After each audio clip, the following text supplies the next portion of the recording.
मुझे लगता है एक तरफा माहौल है आज की तारीख में। अब वो प्रधानमंत्री और ख़ास तौर पर अगर आप जमुई का अगर आप जिक्र कर रहे हैं तो जमुई में तो मैं पूरे दावे के साथ कह सकता हूँ, वो प्रधानमंत्री जी का नाम हो, चिराग पासवान का काम हो, मेरे मुख्यमंत्री आदरणीय नीतीश कुमार जी की मजबूती हो, उपेंद्र कुशवाहा जी, जीतन राम मांझी जी का सहयोग हो, ये तमाम परिस्थितियाँ मिलकर जमुई में एक तरफा आज की तारीख में माहौल बना हुआ है। और बिना किसी संदेह के मैं ये कह सकता हूँ कि जमुई की सीट एक बड़े मार्जिन से हम लोग जीतने जा रहे हैं। और यही माहौल बिहार की चारों सीटों पर है। जिस तरीके से गठबंधन ने मजबूत होकर हम लोगों ने अपनी बातों को जनता तक पहुंचाया और ये एक ईमानदार एकता गठबंधन की दिखी।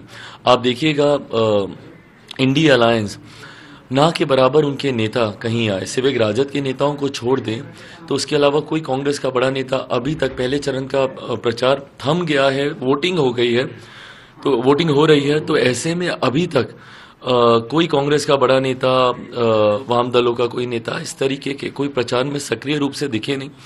स्वाभाविक भी है क्योंकि वो लोग जानते हैं कि ये चुनाव उनके लिए बहुत ज़्यादा कठिन है, हर बार से ज़्यादा कठिन है। तो इसीलिए पूरी उम्मीद, पूरा विश्वास है पहले चरण की चारों सीटें बिहार से हम लोग जीत रहे हैं। एक वीडियो वायरल हुआ जिसमें आपके परिवार को और आपको गाली दी जा रही थी तेजस्वी की सभा में, क्या कहेंगे उस वीडियो के बाद जब आपने उसको देखा? भाई ये तकलीफ देता है, दुख होता है, और दुख ज़्यादा तब होता है जब मेरे छोटे भाई मंच पर होते हैं और उनके सामने मेरे परिवार के लोगों को इस तरीके से गाली दी जाती है और वो कवर अप करते हैं। मैंने सुना नहीं, छोटी बातों को तूल नहीं देना चाहिए। ये कतई छोटी बात नहीं हो सकती है। कोई एक आदमी मुझे बता दीजिए इस दुनिया में जिसकी माँ को गाली दी जाए और वो बोले कि ये छोटी बात है और ये इन बातों को मुझे तूल नहीं देना चाहिए। मैं कम से कम अपनी प्रतिक्रिया सधे हुए शब्दों में रख सकता हूँ, इतना तो अधिकार है मेरे पास ना। मैं आपकी तरह या आपके कैडर की तरह मैं दबंगई हुड़दंगी नहीं करता हूँ। और सोचिए क्या उदाहरण आप सेट कर रहे हैं। हम जैसे युवा नेताओं के ऊपर बहुत बड़ी जिम्मेदारी है, एक बड़ी आबादी हम लोग को अपना आदर्श मानती है। ऐसे में एक बड़ी जिम्मेदारी हम लोग के ऊपर है कि हम लोग अपने आचरण को, पब्लिक कंडक्ट हम लोग ठीक रखें ताकि लोग उसको एज एन एग्जाम्पल ले सकें।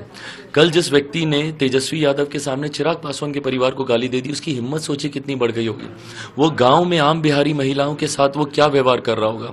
क्यों? क्योंकि चिराग पासवान को जब गाली दी तब तो तेजस्वी यादव ने कुछ नहीं बोला, और उसके बाद कवर अप करना, ये कहना कि भाई कि हमने सुना नहीं और ये सारी बातें। अरे आप मंच पे थे, सामने थे, पोडियम के, कैसे नहीं सुना? जो कैंडिडेट है वो कह रही है कि ये प्री प्लान्ड था। आप बताइए कौन सा हिंदू संस्कृति, भारतीय संस्कृति वाला इंसान होगा जो अपनी माँ को गाली देने के लिए इन सारी चीजों को इम्प्लांट करेगा, प्लानिंग करेगा? कैसी बातें कर रहे हैं भाई। मेरे धैर्य का, मेरे संयम का वो इम्तिहान ना लें भाई। मैं बहुत धैर्य के साथ में आगे बढ़ रहा हूँ। किसी की माँ को इस तरीके से गाली दी जाएगी, वो व्यक्ति अपना आपा भी खोता है।